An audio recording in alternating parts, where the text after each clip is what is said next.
अस्सलाम वालेकुम दोस्तों, आज हम बात करने जा रहे हैं एक ऐसे शख्स के बारे में जो केपी के वज़ीर आला तो ज़रूर हैं, लेकिन उसकी ज़ुबान से निकलने वाले अल्फाज सिर्फ दुश्मनों को फ़ायदा पहुंचा रहे हैं। नाम है अली अमीन गंडापुर। एक वक्त था जब लोग समझते थे कि ये बंदा बहुत बोल्ड है और ये खान का विजन लेके चलेगा, लेकिन अब उसकी बोल्डनेस नहीं बेवकूफ़ी और बगावत भी कहा जा सकती है, वो सबके सामने आ चुकी है। और सबसे खतरनाक बात, इंडिया उसके बयानात को लेकर फैटफ में गया है पाकिस्तान के खिलाफ और वो अपना केस तैयार कर। भारत ने किस तरह गंडापुर के बयान का इस्तेमाल किया? अली अमीन का एक पुराना बयान वायरल हुआ जिसमें वो कह रहे थे कि हम तालिबान को पकड़ते हैं लेकिन इदारे उन्हें छोड़ देते हैं। इदारे मतलब पाकिस्तान फौज। अब भारत ने इसी लाइन को उठाकर फैटफ में पाकिस्तान के खिलाफ सबूत बनाया। जी हाँ, गंडापुर की जुबान से निकला हुआ एक बयान और भारत की रॉ और मोदी सरकार ने उसे गोल्डन टिकट बना लिया और कह दिया, देखो पाकिस्तान खुद एडमिट कर रहा है कि वो तालिबान को सपोर्ट करता है, दहशतगर्दों को सपोर्ट करता है। दो, गंडापुर की कॉन्ट्राडिक्टरी स्टेटमेंट्स का पोस्टमार्टम भी करते हैं। एक तरफ वो कह रहे हैं कि पाकिस्तान को डिफेंड करना है और दूसरी तरफ वो एजेंसीज और फौज के खिलाफ बातें कर रहे हैं। अगर आप तालिबान को रखना चाहते हैं तो उन्हें यूनिफॉर्म दो और कश्मीर भेज दो, ये गंडापुर साहब कहते हैं। भाई, आपका काम गवर्नेंस है या नेशनल सिक्योरिटी के हवाले से कंफ्यूज और प्रोवोकेटिव बयान देना? आप खुद एक मुख्तलिफ एजेंडा चलाते नजर आ रहे हैं। Good Taliban versus bad Taliban का नया ड्रामा। प्रेस कॉन्फ्रेंस में कहा, पुलिस ने गुड तालिबान को पकड़ा, एजेंसीज ने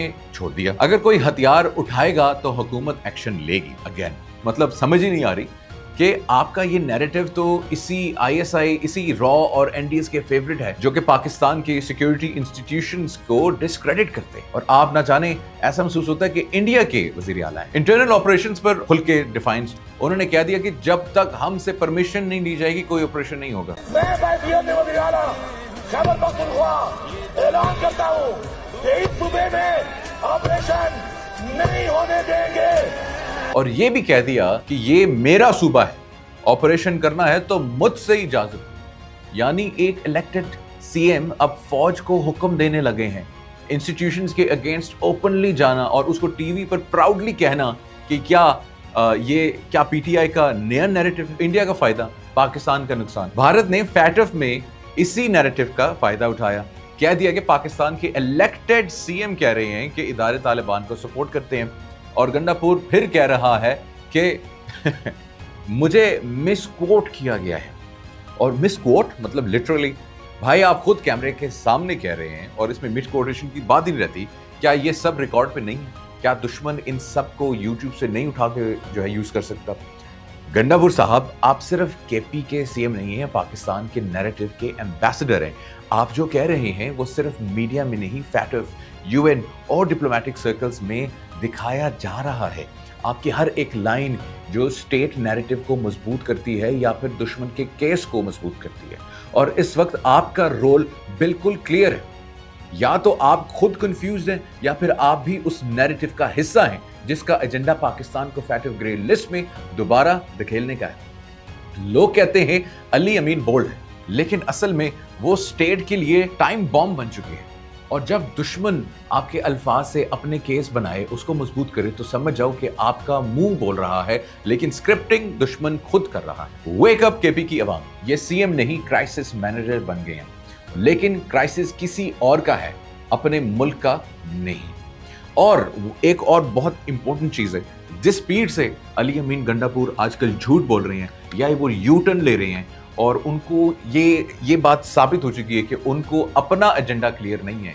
उनको नहीं पता कि मैंने इस सूबे को किस तरीके से चलाना है। उनको नहीं मालूम कि मैंने क्या बोलना है, मैंने किससे क्या बोलना है, मैंने कैमरे के आगे क्या बोलना है, मैंने इंटरव्यूज के आगे क्या बोलना है। और जिसको आप लोग बोल्ड कह रहे हैं, वो एक, मैं समझता हूं कि इस पोजीशन के लिए एक नाअहल शख्स है। और केपी की आवाम को इस वक्त चाहिए कि वो अपना नुमाइंदगान को जो है कहें कि आपको एक नया वजीर आला चाहिए जो कि एक रिस्पॉन्सिबल वजीर आला हो, जो एक पाकिस्तानियत रखने वाला वजीर आला हो, और जो कि ऐसी फजूल एंटी स्टेट एलिमेंट्स या उनकी जो प्रोपेगेंडा है उसको फरोग देने वाला वजीर आला ना हो। हमें यूनिटी चाहिए।